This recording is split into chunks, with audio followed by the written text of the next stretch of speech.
Oke teman-teman, kembali lagi bersama saya di Bima for Horror.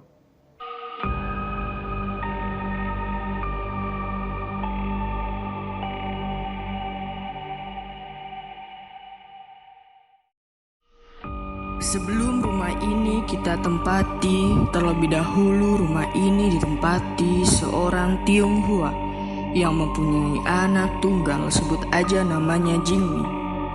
Dia adalah anak baik dan pintar di sekolahnya, hingga pada suatu ketika saat dia baru memasuki SMA, Jingmi bertemu seorang perempuan bernama Desi. Berjalannya waktu, timbullah rasa Jingmi kepada Desi. Singkatnya, waktu Jingmi sudah kelas 2 mereka resmi berpacaran. Tapi tak disangka Desi mendengarkan suatu yang mengejutkan saat ayahnya Desi menelpon seseorang.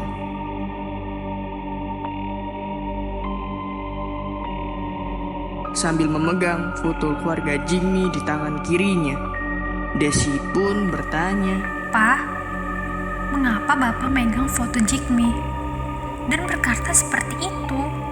Ayahnya pun memikirkan hal yang licik, yaitu memanfaatkan Desi selama ini berpacaran dengan Jingmi. Sambil menyuruh duduk, ayahnya pun menjelaskan, "Nak, ayahnya Jingmi itu temannya ayah dulu. Awalnya dia baik sekali, nak. Tapi saat papa mulai berbisnis dan papa lebih sukses dulu, dia berubah, nak. Dia menjadi jahat banget, nak. Dan kamu tahu,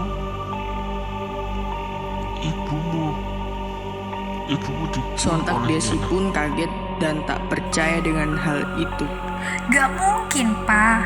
Jingmi itu baik. Ayahnya pun juga baik banget ke aku." Ayahnya pun menjawab dengan santai. Terserah kamu, nak. Desi pun memulai memikirkan itu semua. Ada sedikit terbesit di pikirannya untuk balas dendam. Tetapi Desi masih tidak percaya dengan semuanya. Ayahnya pun melanjutkan, Nak, balaskan dendam ibumu, nak.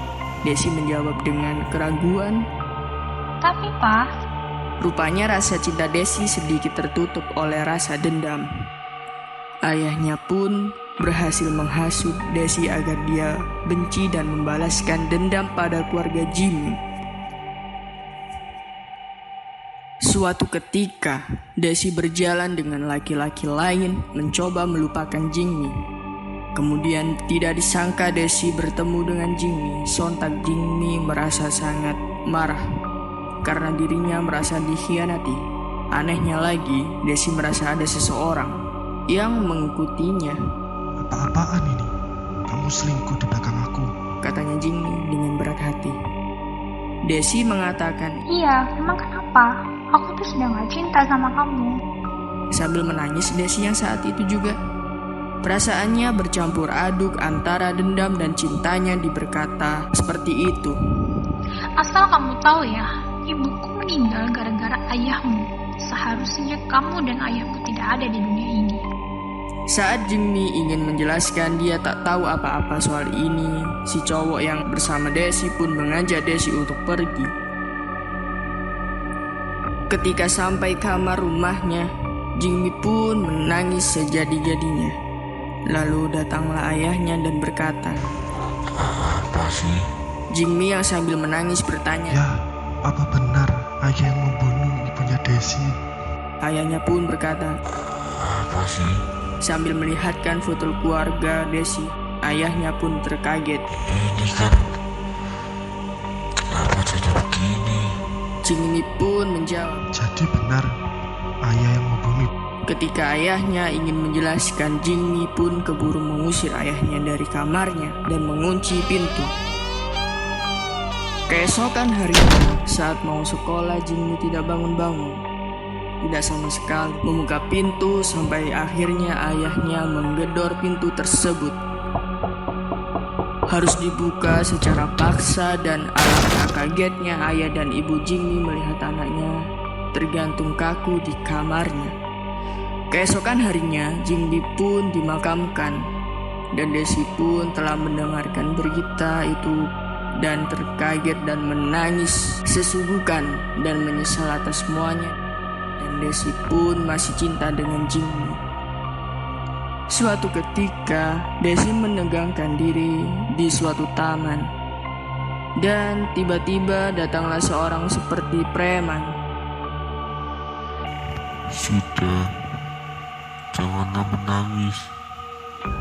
Ini semua sudah takdir. Desi pun menjawab, Siapa Anda? Kok Anda tahu kalau aku sedang kehilangan seseorang? preman itu pun menjelaskan, Saya adalah orang suruhannya papamu, yang sekarang saya ingin keluar dari pekerjaan ini. Desi pun kaget. Maksudmu apa? Anda pikir apa aku jahat? Mereka pun menjawab, Ya, begitulah faktanya. Orang yang membunuh ibumu itu ayahmu sendiri, sedangkan ibu dan ayahmu kandung sudah dibunuh olehnya. Sontak Desi pun kaget seolah tak mempercayai hal itu. Enggak, aku nggak percaya. Papamu sangat dendam sekali sama keluarganya Jingmi. Ayahnya Jingmi dulu adalah orang kepercayaan ayahmu, ayah kandungmu, dan ayah Jingmi lah yang mengetahui semua kebusukannya.